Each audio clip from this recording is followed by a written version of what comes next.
전남 신안 해상에서 여객선 좌초 사고를 낸 혐의가 있는 1등 항해사와 조타수의 구속 여부가 오늘 결정됩니다. 해경은 사고 당시 조타실에 없었던 선장도 입건했으며 관제 업무가 제대로 이루어졌는지에 대해서도 본격적으로 수사에 나섰습니다. 자세한 내용 취재기자 연결해 알아보겠습니다. 이상공 기자, 1등 항해사와 조타수에 대한 영장실질 심사 언제 열립니까?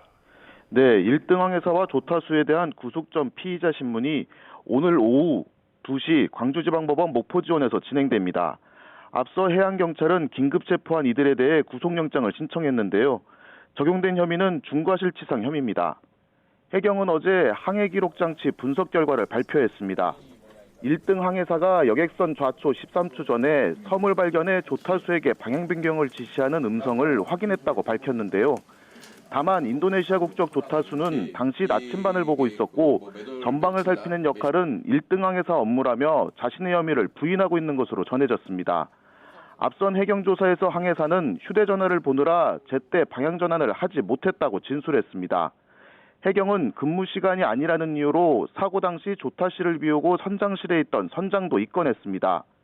또 평소 당직 근무 수칙을 확인하기 위해 다른 선원 7명을 상대로 추가 조사를 벌이고 있습니다.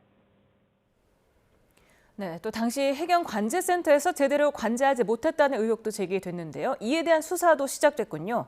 네, 그렇습니다. YTN 취재 결과 해경이 목포광역 해상교통관제센터를 방문해 현장 조사를 진행한 것으로 확인됐습니다. 어제 오후 1시쯤 수사관 5명을 보내 당시 근무했던 관제 담당자 등 3명을 조사한 것으로 파악됐는데요. 해경은 관제 담당자로부터 이미 제출받은 휴대전화에 대한 증거 분석 작업을 통해 당시 관제센터 내부 상황을 확인할 계획입니다. 앞서 목포광역 해상교통관제센터는 사고 당시 담당 관제사가 관제하던 선박은 5척이었다고 밝혔습니다. 관제사 1명이 이 배들을 감시하고 있었는데요. 사고가 난 대형 여객선의 항로 이탈을 파악하지 못했고 좌초 후에도 신고가 들어오기 전까지 이상 징후를 몰랐던 것으로 확인됐습니다. 이에 대해 관제센터는 여객선의 방향 전환을 인지할 수 있는 거리와 속도를 고려하면 관제가 개입해 상황을 바꿀 수는 없었지만 미흡한 점이 없지 않다고 말했습니다.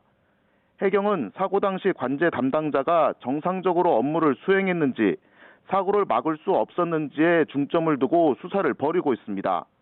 또 관제 관련 자료를 확보해 모의 실험을 통한 검증 작업을 의뢰했습니다. 지금까지 전국부에서 YTN 이상곤입니다.